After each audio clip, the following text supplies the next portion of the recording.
Keep this short and sharp. Places to be. First of all, congratulations on the victory. It was a bit of a war in there. I don't know if people would have maybe expected that from Belal, but what were you expecting it from him? Yeah, I was expecting a tough fight. Obviously, he's a good fighter, pressure fighter, good wrestling, good. He's pretty well-rounded. So, yeah, I was expecting a tough fight. Were you surprised perhaps that he didn't go for as much grappling exchanges or takedowns as we usually see from him?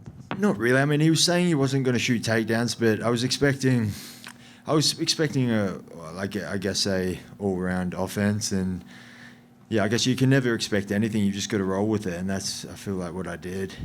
I felt like most of your best exchanges were sort of in the pocket against the fence. Was that an area you knew you were going to find yourself in, or was you just going with the flow of the fight?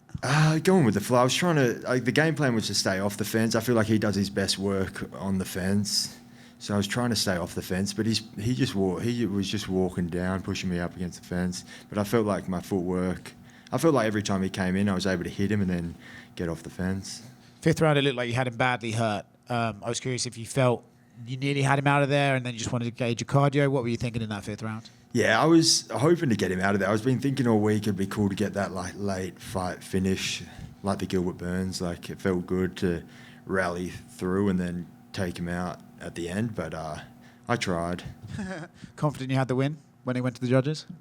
You never know, but I was confident that I'd done pretty good work, but I guess you never know when you leave it to the judges. My corner when I finished the fight, I asked the corner a few times and they said, yep, you definitely won that, so just waiting and see, but you never know. Did you exchange much words with Dana in the ring? I saw you talking for a little bit. I spoke to Dana on the phone after the fight. And what did he say? He was happy, you know. He was happy. Happy for me, not happy for that Belal lost or anything. Just happy for me, and yeah, I guess we'll see what they think's next. Yeah, two more quick ones for me. It does seem like Islam's on Twitter already saying it's time to be double champion and all the rest of it. So it seems like you are the fight he wants. Do you think that's the one that makes the most sense? I think that a lot of good welterweights. Obviously, I think Islam's what he's done is probably given him. I think he deserves the shot if he wants to step up. But I guess that's not my call. It's up to the UFC. And last one for me, a little bit outside of tonight. Back to the press conference on Thursday. Someone asked you about Ian Gary's son giving you M&Ms. You had an interesting comment to make. I wonder if you wanted to expand on that. I mean, I said what I said, and that's what I think. Jack, you're here. The conditions for this fight, not ideal, right? Like the long layoff coming from injuries and stuff, far travel. How much more gratifying is the win knowing that you went through a lot of stuff coming into this? Yeah, it was obviously not ideal, but I felt like, honestly, from hindsight, I think the layoff was good, you know. Got the fire going again, got back in the gym, worked on stuff, but I think the layoff was good. Otherwise, I would have just been hammering out fights. So a bit of a layoff, and then we can get back on the horse. Yeah, and I know you said coming in, you did a lot of visualization. How did the reality of what unfolded tonight and your feelings compare to all the visualization leading in? Yeah, I mean, I thought it was going to be a tough fight. It was a tough fight. I feel like I confused him with the footwork. Just thinking back, I have to watch it back. I believed I could stuff the takedowns.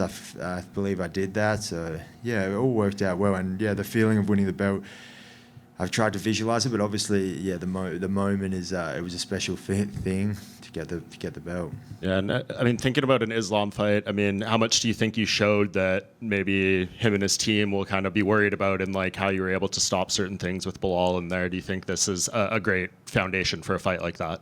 Yeah, Islam's a good. I think it's a good practice match for Islam. And I guess just last thing, what would it kind of say about you if you can go in a 2-fight span from not being the champion to beating Belal, who I think is, you know, up there in pound for pound, to beating the number one pound for pound fighter in the world? It's a pretty good, a good run, you know, but it's just the beginning. I think beating Islam would be this is just the beginning. Jack, over here. I know it's still fresh. You've only been the champion for, I think, less than an hour or so. But I guess looking forward, like, what do you want your title reign to look like? Like, do you want, like, these super fights? Do you want to just stay active and rack up the rubies? What would be the ideal title reign for you? Yeah, racking up the rubies. I wanted to get some finishes, you know. I really was trying to get the finish, but it'd be nice to be a champion that gets back-to-back finishes. But obviously I couldn't get it tonight, but we'll go back to the drawing board, keep working, and I think there'll be a lot of stuff to take away from this fight, and next fight you'll see a better version of me.